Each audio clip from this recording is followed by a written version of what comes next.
বেরাদার ইসলাম, মহান আল্লাহ পাক রব্বুল আলামিন খালিকে কায়নাত বললেন দুটো দরিয়া আছে, সে দরিয়া দুটোর মধ্যে জেনে রাখো একটা দরিয়ার নাম হলো মাওলায়ে আলী, দ্বিতীয় নাম্বার দরিয়ার নাম হযরতে খাতুনে জান্নাত। আমি আপনাদেরকে জানাতে চাই ও মুসলমানেরা গো, একে লক্ষ্য করে আমি আপনাদেরকে বলবো, আমার ইমামে আলী মাকাম রাদিয়াল্লাহু তাআলা নূর পিতার নাম হলো মাওলায়ে আলী, মায়ের নাম হলো হযরত খাতুনে জান্নাত মা ফাতেমা দুজোরা রাদিয়াল্লাহু তাআলা আনহা। কিন্তু আমার বিশ্ব নবী রাহমাতাল লিল আলামিন বললেন আল্লাহ পাক রব্বুল আলামিন আমার চারখানা কন্যা দিয়েছিলেন, শেষ কন্যা চতুর্থ নাম্বার বেটি কনিষ্ঠ বেটি যার নাম ফাতেমা। আমি রাহমাতাল লিল আলামিন কখনো ফাতেমাকে আবিদা বলে ডাকতাম, সাজিদা বলে ডাকতাম, জোহরা বলে ডাকতাম, কখনো কখনো আমি আমার বেটিকে তাহিরা বলতাম।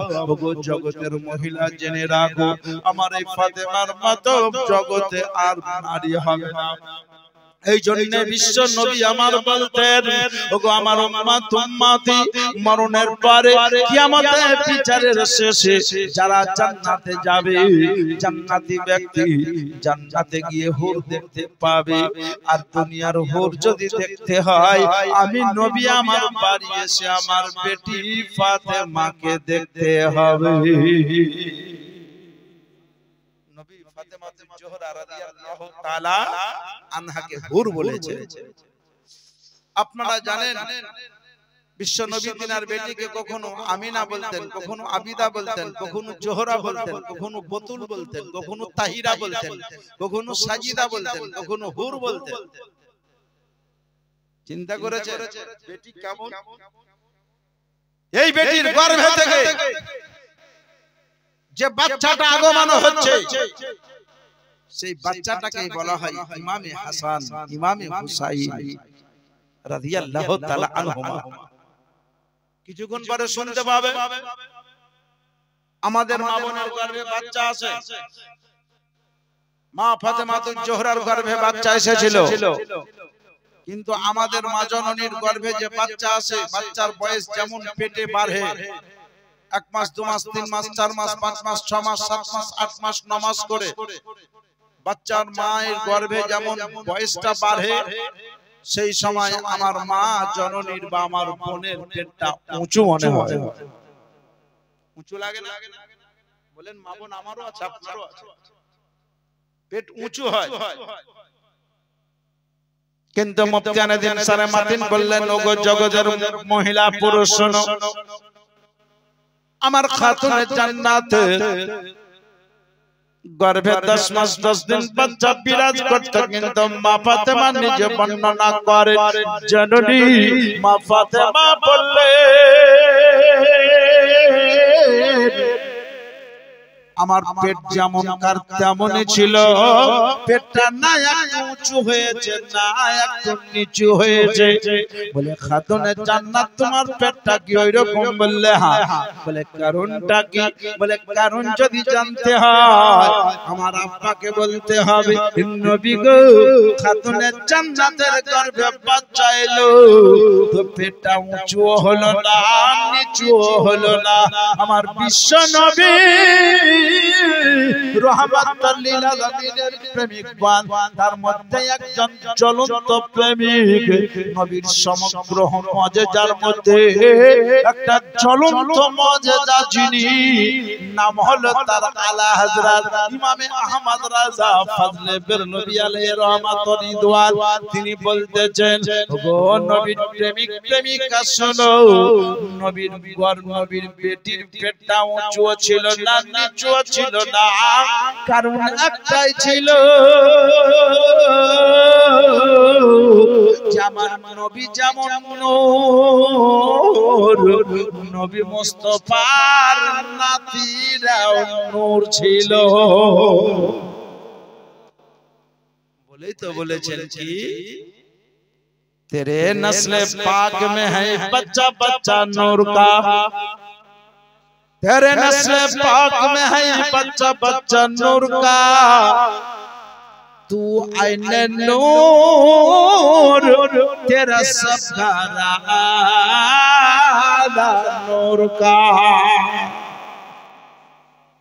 तू आईने नूर तेरा सब घराना नूर का ओ मुसलमान हमारा आला हज़रत आज़िमुल बरकत कंजुल करमा जबालुल इस्तिक़ामा इमाम अहले सुन्नत इमाम अहमद रज़ा फजल बरलवी अलैहि रहमान और रिदवान বলতেছে নবী তুমি নূর তোমার ছেলে নূর তোমার মেয়ে নূর তোমার নাতি নূর তোমার নাতনি নূর আর হাদিসে পাকে যদি জিজ্ঞাসা করতে যান তা হযরত উম্মে ফাজাল বলেছিলেন সে হাদিসে পাককে লক্ষ্য করে আমার নবী বলেছিলেন জাল হুসাইন মিন্নি ওয়া আনা মিনাল হুসাইন हुसैन मुझसे मैं हुसैन से बिरादरान इस्लाम तो আমি আপনাদেরকে বলি তাহলে ইমাম হুসাইনের আব্বার নাম কি কথা বলে হযরতে আলী কত সুন্দর নাম দেখে এই নামের কি ফজিলত নামের কি বরকত জানেন কোন জিনিস যদি খুব ওজন হয়ে যায় চারচে না পারেন যদি জবানে খালি একবার বলেন ইয়া আলী तो कसम खुदार ईमानी दृष्टिते बोलছে এটা হালকা হয়ে যাবে যদি मोहब्बत থাকে খালি একবার বলেন ইয়া আলী তো হালকা হয়ে যায় কারণ আলীর নাম শুনে যদি ওজনদার জিনিস হালকা হয় তো সে আলীর পাওয়ার কত হয় এরই আলোচনা যদি শুনেন তো দুই চার জ্ঞান রাখবা বাপজিরা ভাইরা পর্দা জগতের মা বোনেরা अच्छा बोलें हजरत मौलाए आली तार माয়ের নাম কি ছিল জানা আছে কি হ্যাঁ বলেন না তো না বলেন কারণ আপনার কিছু জানা থাকবে না সেটা আমি বলে দেব আর আমার কিছু জানা থাকবে না সেটা আপনি বলে দেবেন এবার আপনি বলেন আমরা তো আর হাদিস কোরআন জানি না জানতাম তো আপনাকে আনতাম আপনার গ্রামের নাম এখানে আছে ওটা তো আমি জানি না নাকি বুঝছেন যে আপনার গ্রামের পাশের গ্রামটার নাম কি আপনি হয়তো পাগলা ঘাট আপনার এলাকাতে একটা চুলকানি মুড় আছে কোথায় একাশি আলাদি টোলা কাসিম বাজার নাই করে আশপাশে কারণ একটা সময় এমনই ছিল বেশ কয়েক বছর আগে আপনার গ্রামে একবার এসেছিলাম যেই বছর মেশা টাঙ্গি বাজার বুঝতে পেরেছেন কারণ বহু কিছু আছে অর্থাৎ লকডাউন শুরুর আগে বিরাদরান ইসলাম এই জায়গাতে মাদ্রাসার উন্নতি কল্পে জলসা জীবনী করেছিলেন তো আপনার এলাকায় বহু জলসা জীবনী আকিতুরে আমি 33 খানা জলসা জীবনী করে গেছি আপনার এলাকা কালিয়াচক থেকে স্টার্ট করে দিয়ে এই কাসিম বাজার তক আমি আপনাকে বলি আল্লাহর নবী আকা মুস্তাফা সাল্লাল্লাহু আলাইহি সাল্লামের সম্পর্কে চাচাতো ভাই হলো মাওলানা আলী ওনার আব্বার নাম হযরতে আবু তালি কি নাম আবু তালি কার নাম হযরতে আলী আব্বার নাম আর মায়ের নাম ফাতেমা বিনতে আসাদ অর্থাৎ মায়ের নাম ফাতেমা বিবির নাম ফাতেমা কি এডজাস্ট মিল আপনার মনে প্রশ্ন জাগবে জি মাওলানা হযরত আলী মাকে ডাকতেন তো কোন ভাষায় বিবিকে ডাকতেন তো কোন ভাষায় আমাদের কাছে আশ্চর্য হয়ে যায় যে কখনো মাকে ডাকতে বিবি চলে আসবে বিবিকে ডাকতে মা চলে আসবে হযরত মাওলানা আলী বললেন যখন আমি মাকে ডাকতাম তো বলতাম ফাতেমা বিনতে আসাদ উখরুজ ইলাইনা যখন বিবিকে ডাকতাম তো বলতাম ফাতেমা বিনতে মুহাম্মদ সাল্লাল্লাহু আলাইহি ওয়াসাল্লাম উখরুজ ইলাইনা যখন বিবিকে ডাকার দরকার হতো বলতাম ওগো আল্লাহর নবী আকা মুস্তাফার বেটি ফাতেমা এইদিকে আসো না মাকে ডাকলে বলতাম নানার বেটি আসো নানা আসাদ আসাদের বেটি মা ফাতেমা শোনো না কিন্তু মাকে না ডেকে মায়ের কাছে যেতাম আমি আপনাদেরকে জানাতে চাই এই মাওলানা আলী বললেন ওগো জগতের লোক আমি যখন মায়ের পেটে থাকি তখন কয়েকটা দোয়া করেছিলাম সেই দোয়া আল্লাহ পাক রব্বুল আলামিন আমার কবুল করে নিয়েছিলেন সেই সমাধি জাহেলিয়াতের যুগে, অর্থাৎ যদিও জাহেলিয়াতের যুগ নয়, আমার বিশ্ব নবী এসেছেন কিন্তু নবীর কলমা শুরু হয়নি, বিশ্ব নবী কলমা পড়াতে লাগেননি। আমার বিশ্ব নবী তো নবী হয়ে এসেছেন, এটা সত্য। নবী তো দুনিয়াতে আসার আগে নবী। মুসলমানেরা গো, এটা ওয়াহাবিদের আকীদা যে নবী 40 বছরের নবী। ওয়াহাবিরা বলে 40 বছরে আল্লাহ নবীকে মোহরে নবুয়ত দিলেন, যে নবী আপনি নবুয়ত প্রচার করেন, তখন নবীর 40 বছর বয়স। কিন্তু আমার নবী কবকার নবী জানেন? এটা কাউকে জিজ্ঞাসা না করে নবীকে জিজ্ঞাসা করেন, নবী আপনি কবকার নবী? আমার বিশ্ব নবী বললেন, কুনতু মান কানা নাবিয়্যান ওয়া আদামু বাইনাল মাইয়াতিন। জোরে বলুন সুবহানাল্লাহ। নবী বললেন, আমি ওই সময়, যেই সময় আদম আলাইহিস নবী জ্ঞান আলাইহি ওয়া সাল্লাতু তাসলিম পানি এবং মাটির মধ্যে স্থলে ছিল, তারও আগে আমি নবী ছিলাম। মুসলমানেরা, নবী বললেন, আউয়ালু মা খালাকাল্লাহু নূরি, আল্লাহ পাক সর্বপ্রথম আমার নূরকে সৃষ্টি করেছেন। তাহলে নবীর আগে কেউ নয়। আল্লাহ বললেন, আমি আমার পরে যদি কাউকে পরওয়ারদিগার বলো, আমি আল্লাহ পরওয়ারদিগার।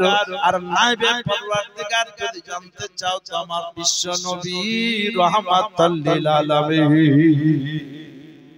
মুসলমানেরা, এই নবী মুস্তাফা সাল্লাল্লাহু আলাইহি ওয়াসাল্লাম বললেন, আমার যে সময় সুবহানাল্লাহ 30 বছর বয়স,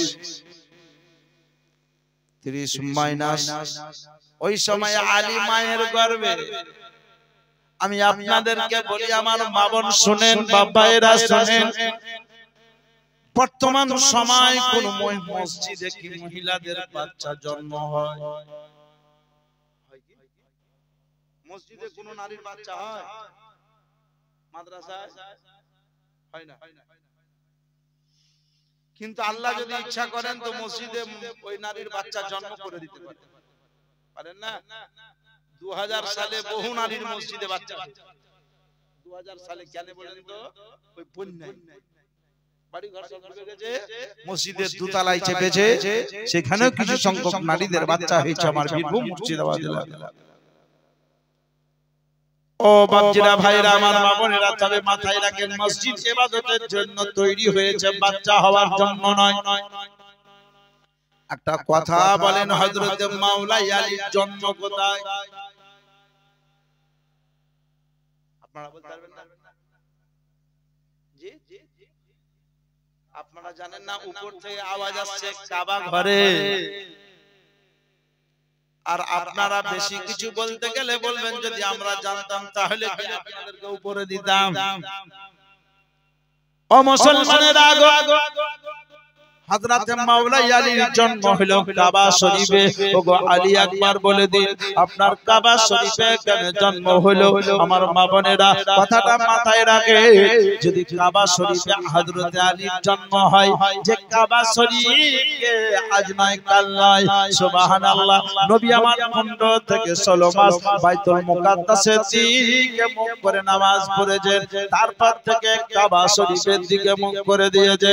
এবং আমার বিশ্ব নবী বলেছেন, রব্বুল আলামিন, আজকে আমি কাবা শরীফের দিকে এই জন্য মুখ করলাম, কিয়ামতের সকাল অবধি আমার উম্মত-উম্মতীদের কিবলা কাবা হবে। ও জননীরা গো, এই কাবা শরীফকে সারা জগৎ মানে। এই কাবা শরীফের মধ্যে জন্ম হলো, নাম তার মাওলাই আলী। ওগো কাবা বলো, তোমার ঘরে আলীর জন্ম কেন? তোমার সম্মান বাড়লো না কমলো? কাবা শরীফ বলল, আমার সম্মান যত ছিল, আমার সম্মান যত ছিল, হযরত আলীর জন্মের পরে দ্বিগুণ সম্মান বেড়ে গেল।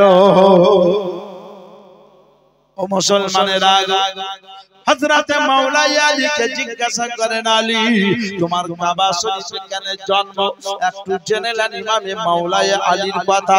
ও মুসলমানেরা গো, হযরতে আলী বললেন, আমার মায়ের গর্ভে আমি, আমার মা কোন কারণে কাবার সংলগ্নে পৌঁছে গেলে সেই সময় প্রসব যন্ত্রণা উঠলো, আমার মায়ের বাচ্চা হওয়ার সময় হয়ে গেল। মায়ের প্রসব যন্ত্রণা যখন উঠলো, আরবের একটা নিয়ম ছিল, আরবের একটা প্রথা ছিল যে মহিলাদের যদি প্রকাশ্য রাস্তায় বাচ্চার জন্ম হয়, সেই মহিলাকে জিন্দা রাখা যাবে না, সেই বাচ্চাকে জিন্দা রাখা যাবে না। আমি এই নিয়তে হযরতে আলী বলছেন, আমার মা দোয়া করলো, আল্লাহ তুমি ইজ্জতের মালিক, তুমি জিল্লাতের মালিক, ওগো আল্লাহ খালিকে কায়নাত, আমার ইজ্জতের হেফাজত তুমি করো, আমার বাচ্চার হেফাজত তুমি করবা। এই বলতে বলতে মাওলাই আলীর মায়ের দোয়া আল্লাহর দরবারে কবুল হলো। আর কাবা শরীফ থেকে একটা আওয়াজ এলো, উখরুজি ইলাইনা, উখরুজি ইলাইনা। ও ফাতেমা বিনতে আসাদ, ওগো আসাদের বেটি, একটু এগিয়ে আসো না, একটু এগিয়ে আসো না। আমি আগে দিকে চলে গেলাম, আর আগে দিকে যখন চলে গেলাম আমার জন্য কাবা শরীফের দেওয়াল ফেটে গেল। কেউ বলছে কাবা শরীফের দরজা খুলে গেল, আর কাবা শরীফের ভিতরে প্রবেশ করলাম, আর যেমন প্রবেশ করলাম ফেটে যাওয়া দেওয়াল বন্ধ হলো। তো কাবা শরীফের চাতালের মধ্যে আমার জন্ম হলো, বাচ্চা জন্ম হলো। তো জন্মের পরে বাচ্চা দেখতে খুব সুন্দর, হাত সুন্দর, পা সুন্দর, চোখ সুন্দর, মুখ সুন্দর, নাক সুন্দর, অঙ্গ প্রত্যঙ্গ সুন্দর, কিন্তু বাচ্চা অন্ধ। অন্ধ বুঝেন কি? কানা। সুবহানাল্লাহ। আসল ভাষায় হয়েছে কানা,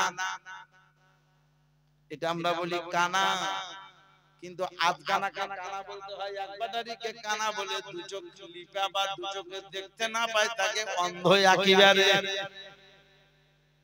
কারণ চোখ থাকলে অনেক লোকে কি বলে জানে, এই তুমি কানা হয়েছো।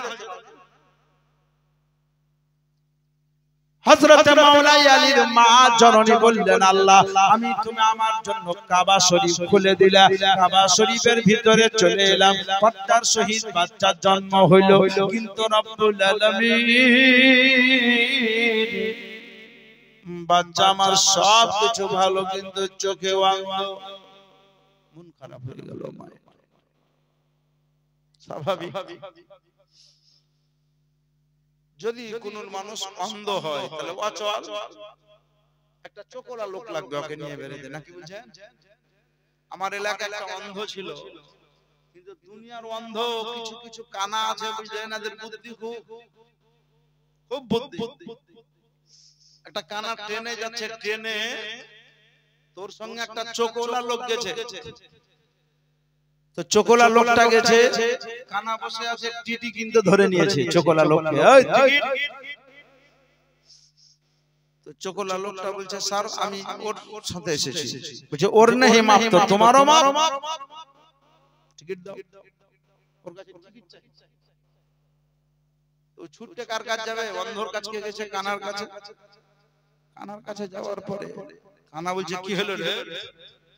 বলছে, দাদা দেখেন টিকিট চাইছে। কে রে? তো বলছে, টিটি। বলছে, টাকা তো সরকারি টিটি না পাবলিক টিটি রে? কানা চোখে তো দেখতে পায় না, বুদ্ধি কথা দেখেন। বলছে, সরকারি টিটি না পাবলিক টিটি? বলছে, না সরকারি। বলছে, ডাক। টিটি বলছে, হ্যাঁ বলো, আমি এসেছি। বললে, ভাই একটা কথা বলবো। তো বলছে, বলো। আমার সঙ্গে এসেছে, তো টিকিট চাইছেন নাকি? বলে, হ্যাঁ। আপনার নেই মাপ তো ওর মাপ? বলছে, দাদা আমরা এখন চেপে আছি, এটা ট্রেনের বগি না ইঞ্জিন? টিটিকে বুঝেছে যেটা বগি না ইঞ্জিন। বলছে, এটা বগি। বলছে, এটা বেশ কয়েকটা বগি আছে নাকি, ৫-৭টা ৮টা? তো বলছে, হ্যাঁ। তো বলছে, দাদা ইঞ্জিনটা কেটে দেন তো, বগিটা যাবে না, এখানে থাকবে, দেখবো। কত বুদ্ধি দেখাচ্ছে। আচ্ছা ইঞ্জিন যদি কেটে দেয় তো বগি যাবে? ইঞ্জিন বগির সঙ্গে লাগা আছে, ইঞ্জিনে তো বগিকে টানছে। তো টিটি বলছে, ইঞ্জিন কেটে দিলে বগি যায়? বুঝে তোমাকে কে চাকরি দিয়ালো? ইঞ্জিন কাটলে যদি বগি না যায় তো তুমি জানো না আমি হলাম বগি আর এটা হলো আমার ইঞ্জিন। ঠিকই আসছে সুবহানাল্লাহ। বুঝে ও যেদিকে যাবে যদি আমাকে দিল্লি বলে চেন্নাই নিয়ে যায় তো চেন্নাই যেতে হবে, আমি বগি আর এটা আমার ইঞ্জিন। তো ইঞ্জিন যদি কেটে দাও তো বগি চলবে? তাহলে ইঞ্জিন বিহীন যেমন বগি নয় তো চোকলা বিহীন কানাও নয়, কারণ তোমার ইঞ্জিনের ভার আলাদা, বগির ভার আলাদা, বুঝছে না?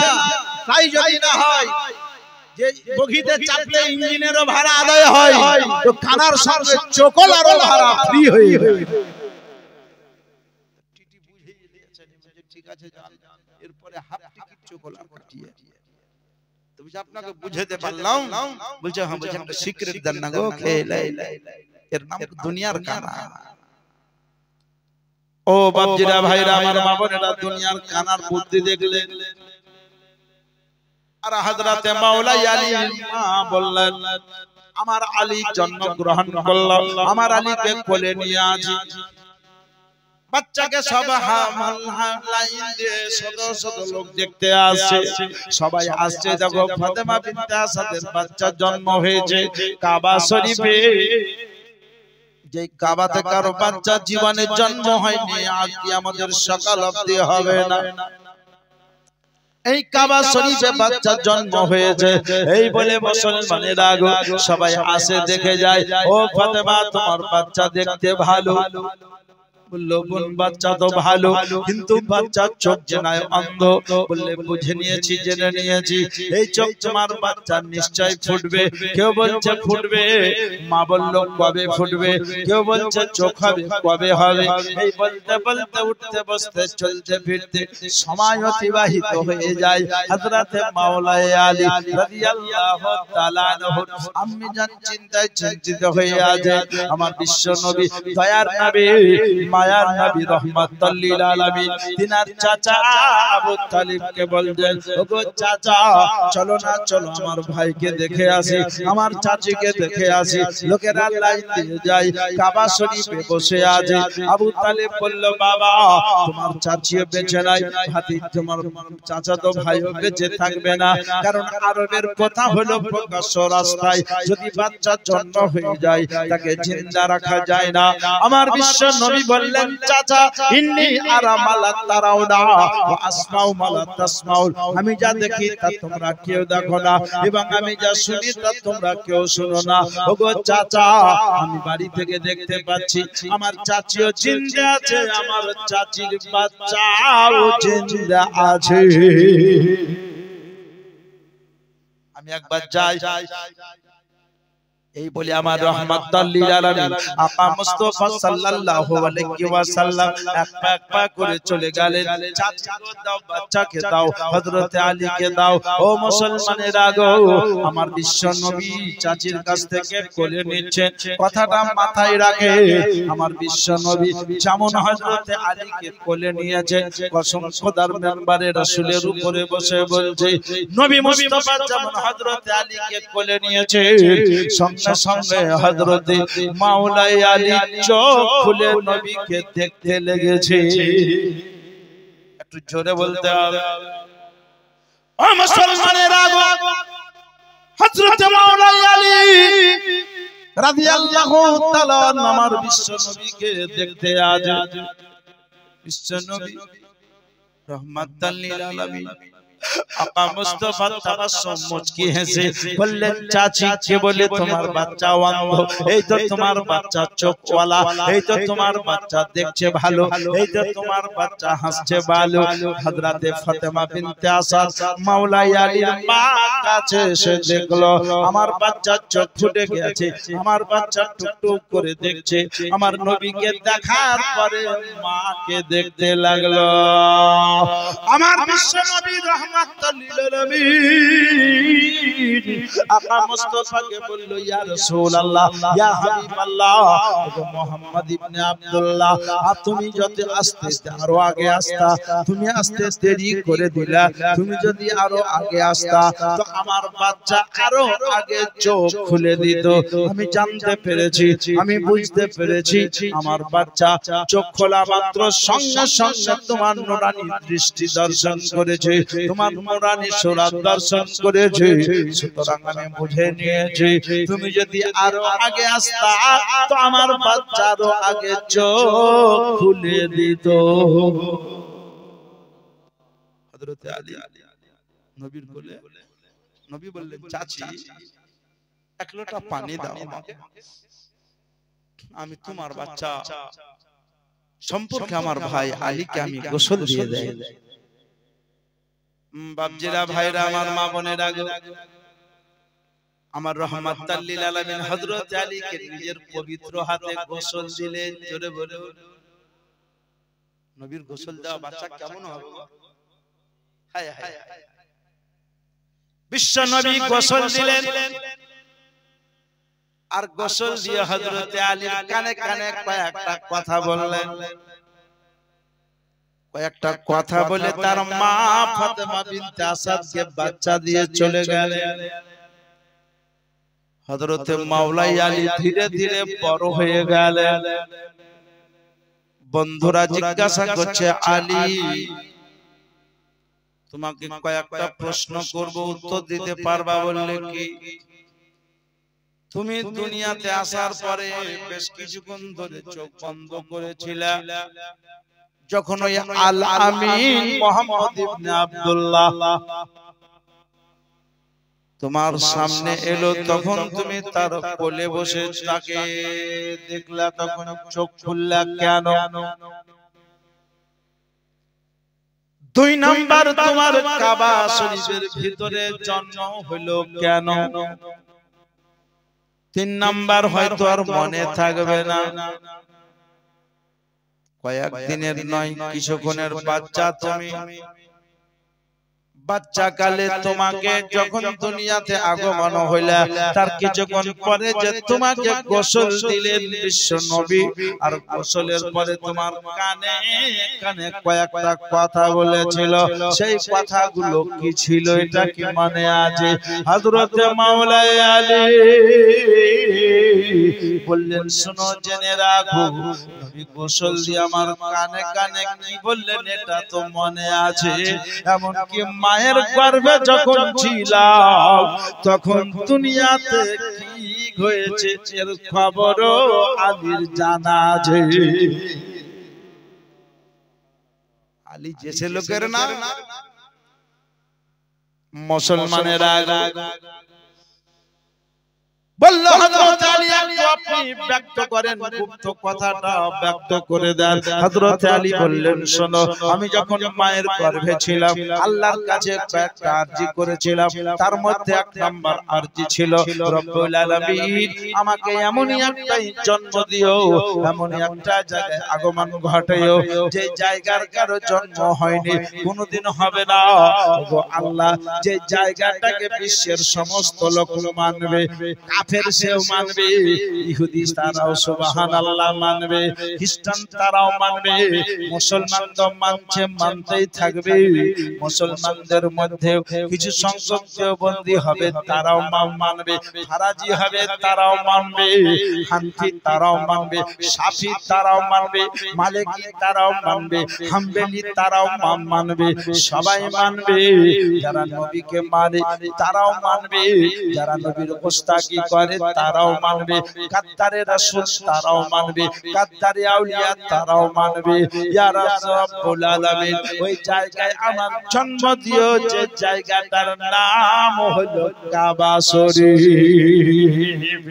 ও মুসলমানেরা গো আজকে সারা জগৎ কাবা শরীফকে মানে এইজন্য তোমার আলা হযরত আজিমুল বারকাত কানজুল কারামাত জাবালুল ইস্তেকামাত ইমামে আহলে সুন্নাত বলেন হারাম की जमीन पे कदम रखे चलना আমার আলা হযরত বলছেন হারাম শরীফ আছে মক্কা মুকাররমায়, যখন কদম রাখবে খুব হিসাব করে রাখিও, যখন চলবে তখন হিসাব করে চলিও। এই মক্কা শরীফে আমার নবীর আগমন ঘটেছে, এই মক্কা শরীফে কাবা শরীফে হযরত আলীর আগমন ঘটেছে। তখন কাবা শরীফের সম্মান আল্লাহ বাড়িয়ে দিয়েছেন। ওগো দুনিয়ার মুমিন মুসলমান, কাবা শরীফ মক্কা শরীফে আছে। পৃথিবীর মধ্যে মূল্যবান ঘর হলো কাবা শরীফ। কাবা শরীফের পরে মসজিদে নববী, আরো ঘর আছে যার নাম বাইতুল মুকাদ্দাস। ও মুসলমানেরা গো, আমি আপনাদেরকে জানাতে চাই তাদের থেকে সবথেকে মূল্যবান যিনি, তিনার নাম হলো রাহমাতুল লিল আলামিন। ও মুসলমানেরা, বলল আলী তাহলে তোমার কাবা শরীফের কারণে জন্ম।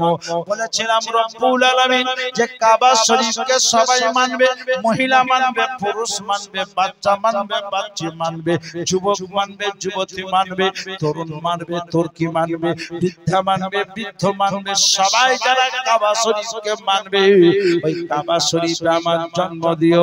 এর কারণে আমার মা জননী কোন কারণে কাবা শরীফের সংলগ্ন হয়েছে। আর আল্লাহ পাক আমার জন্ম কাবাতে ঘটিয়েছে, কাবাতে দিয়েছে। আরো আরেকটা দ্বিতীয় নাম্বার শোনো, আমি আল্লাহ রব্বুল আলামিনের কাছে মায়ের থেকে আরজি করেছিলাম, ও রব্বুল আলামিন আমাকে জন্মের পরে, আমি রব্বুল আলামিন জন্ম হওয়ার পরে আমি আমার মায়ের চেহারা দেখতে চাই না, কাবা শরীফের চেহারা দেখতে চাই না, দুনিয়ার কোন মানুষের চেহারা দেখব না, দেখব পরে, কিন্তু আগে দেখব সর্বপ্রথম যার জিনার চেহারা দেখব, তিনি যাতে তোমার হাবিব হয়, তিনি যাতে তোমার তহা হয়, তিনি যাতে মুদাসসির হয়, তিনি যাতে মুজাম্মিল হয়, তিনি যাতে সুবহানাল্লাহ ও মুসলমানেরা গো, তিনি যাতে তোমার আব্বাল আখির জাহির বাতিন পয়গম্বর হয়, যার কালেমা তাইয়্যিব লা ইলাহা ইল্লাল্লাহ মুহাম্মাদুর রাসূলুল্লাহ হয়। সুবহানাল্লাহ। ওই নবী মুস্তাফা যতক্ষণ পর্যন্ত আমার সামনে না আসবে ততক্ষণ পর্যন্ত আমাকে অন্ধ করে রাখিও, চোখ বন্ধ করে রাখিও। যখন তোমার হাবিব আমার সামনে আসবে তখনই আমার চোখ দুটো খুলে দিবে। চোখ খোলা মাত্র যাতে তোমার নবীরই সর্বপ্রথম চেহারা দেখতে পাই। কারণ এই নবীরই হাদিসে হবে, মুসলমান থেকে মুমিন যদি হতে যাও, মা থেকে বেশি ভালো নবীকে বাঁচতে হবে, বাপ থেকে বেশি ভালো নবীকে বাঁচতে হবে, বিবি থেকে বেশি ভালো নবীকে বাঁচতে হবে, বেটি থেকে বেশি ভালো নবীকে বাঁচতে হবে, ছেলে থেকে বেশি ভালো নবীকে বাঁচতে হবে, টাকা থেকে বেশি ভালো নবীকে বাঁচতে হবে, জমি জায়গা থেকে সমস্ত মানুষ থেকে বেশি ভালো নবীকে বাঁচতে হবে। এমন কি জেনে রাখো, মনে রাখো, নিজের জান থেকে বেশি ভালো নবীকে বাঁচতে হবে। যখন নিজের জান থেকে বেশি ভালো নবীকে বেছে নিবি, তখন তোমার নামটা মুসলমানের খাতা থেকে মুমিনের খাতায় উঠে যাবে। হাদিস দ্বারা প্রমাণ হলো, এটা বুখারী শরীফের হাদিস। হাদিস দ্বারা প্রমাণ হলো মুসলমান আলাদা, মুমিন আলাদা। এইখানে যতজন আছেন সবাই মুসলমান, কিন্তু সবাই মুমিন কিনা জানি না। মুসলমান আলাদা, মুমিন মুমিন যে হবে সে জান্নাতি হবে, জাহান্নামী হবে না। যে মুমিন হবে সে জলসা জীবনী চলাকালীন ঘরে বসে থাকতে পারবে না, নরম বিছানাতে ঘুমাতে পারবে না, শক্ত জমিনে ছুটে চলে আসবে, শক্ত জমিনে চলে আসবে, জান্নাতি বাগানে চলে আসবে। মুমিন কোনদিন নবীর আলোচনা ছাড়া আলাদা থাকবে না। ও মুসলমানেরা গো, আমি বলছিলাম একদিক, চলে গেলাম আরেক দিক। হযরত মাওলা আলী বললেন, আল্লাহ যতক্ষণ পর্যন্ত তোমার নবী আমার সামনে না আসবে ততক্ষণ পর্যন্ত আমার চোখ দুটোকে বন্ধ করে রাখিও। এই জন্য আমি চোখ খুলেছি আমার নবীকে সর্বপ্রথম দেখার জন্য। যখনই নবী আমার সামনে এসেছে আল্লাহ পাক তখনই আমার চোখ দুটো খুলে দিয়েছে। এই দোয়াটা মায়ের পেট থেকে করেছিলাম, আল্লাহ কবুল করেছে। আরো বলেছিলাম রব্বুল আলামিন দুনিয়াবি বাচ্চাদেরকে গোসল যারা দেয়, আল্লাহ গো তোমার দুনিয়ার কোন বান্দা বান্দির হাত দ্বারা আমাকে সর্বপ্রথম গোসল করাইও না। গোসল আমার সর্বপ্রথম ওনার দ্বারা যাতে হয় জিনার নাম রাহমাতুল লিল আলামিন হবে। ওগো রব্বুল আলামিন তোমার নবী আমার নবী বিশ্ব জাহানের নবী সারা কুল কায়নাতের নবী ওই নবী মুস্তাফা যাতে সর্বপ্রথম গোসলটা আমাকে দেন, এটাও তোমার কাছে আরজি। এই জন্যই তো আল্লাহর দয়া হয়েছিল, নবীর মায়া হয়েছিল বলে সর্বপ্রথম নবী আমাকে গোসল দিয়েছিলেন। বললেন ওগো আলী জানতে পারলাম, তবে নবী গোসলের পরে তোমার কানে কয়েকটা কি কথা বলেছিল সেটা কি জানা আছে? বলল হ্যাঁ জানা আছে। কি বলে? আমার নূরের নবী বলেছিলেন আলী, ওগো মাওলাই আলী তোমার জিন্দেগীর প্রথম গোসল নবী আমি তোমাকে দিলাম। তোমার জিন্দেগীর প্রথম গোসল আমি নবী তোমাকে দিলাম, আর আমার জিন্দেগীর শেষ গোসল নবী আমি তোমাকে বললাম তুমি আমাকে দিও। একটু জোরে বলবেন না? আমার দয়ার নবী বললেন আলী তুমি দুনিয়াতে আসার পরে সর্বপ্রথম তোমার জিন্দেগীর প্রথম গোসল আমি নবী তোমাকে দিলাম, আর আমার জিন্দেগীর শেষ গোসল মানে আমি ইন্তেকাল হয়ে যাব। আমার ইন্তেকালের পরে আমার শেষ গোসলটা আলী তুমি আমাকে দিও। আমার গায়েবের খবরদাতা পয়গম্বর যেদিন দুনিয়া ছেড়ে যাবেন সেদিন নবীকে কোন কোন সাহাবা গোসল দেবেন তাদের মধ্যে আলীও থাকবে। নবী আগে বলে দিলেন আলী তুমিও সেদিন আমাকে শেষ গোসলটা দিও। তোমার প্রথম গোসল আমি নবী তোমাকে দিলাম, আমার শেষ গোসল তুমি আমাকে দিও। ও মুসলমানেরা গো, এর নাম হলো মাওলাই আলী। হযরত আলী বললেন আল্লাহ পাক আমার নসিবকে কত ভালো করে দিয়েছেন, আল্লাহ পাক কত আমাকে ভালোবেসেছেন। আমার জন্ম উন্নত মনের জায়গায় আমি চোখ খুলেছি তো রহমাতুল লিল আলামিনকে দেখেছি, কারণ কাবা হলো আমার নবী, নবীকে সর্বপ্রথম দেখে নিয়েছি। তারপরে আমাকে গোসল নবী দিয়েছেন। ওগো জগতের লোক, কোন বাচ্চাকে যদি কোলে পীর সাহেব নাই তার মা বাপ খুশি হয়, দুনিয়া খুশি হয়, এই বাচ্চারও খুশনসিব হবে। মাওলানা সাহেব তার আজান দিয়েছে কানে, গোসল দিয়ে দিয়েছে, পীর সাহেব গোসল দিয়েছেন। যদি পীর সাহেব গোসল দেওয়াতে বাপ মা তো খুশি হয়, একবার বলেন আমার নবী যে বাচ্চাকে গোসল দিতে চান, এই বাচ্চাকে গোসল দিলে তার বাপ মা বা মক্কা মুকাররমার লোক কত খুশি হয়। শুধু খুশি হয়ে শেষ নয়, বরঞ্চ বাচ্চা কত বড় খুশনসিব হয়। জননী আমি আপনাদেরকে বলি, এই জন্যই তো বলা হয় মাসে নবী पे वो तासिर देखे मस्से नबी की वो तासिर देखे बदलती हजारों की तकदीरों देखी।